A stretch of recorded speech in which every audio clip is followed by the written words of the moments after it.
Hi అండి, అందరికీ నమస్కారం. జై భవానీ. మీరు చూస్తున్నది మరుగుమందు. ఈ మరుగుమందు ఎందులో పెట్టాలి, ఎలా పెట్టాలి అనేది చెప్తున్నాను ఈరోజు.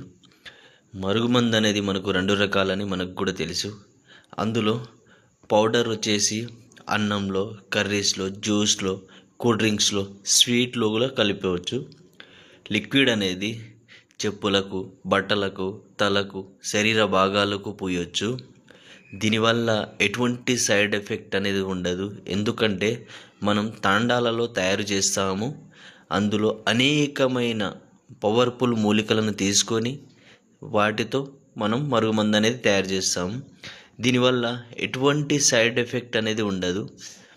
మీరు ఈ మరుగుమందు ఎవరైతే కావాలి అనుకుంటున్నారో పైన గురుగారి నెంబర్ ఉంది, ఆ నెంబర్కి కాల్ చేసి మరుగుమందు మీరు తీసుకోవచ్చు. ఈ మరుగుమందు అనేది మనకు చాలా పవర్ఫుల్ అండి. మనం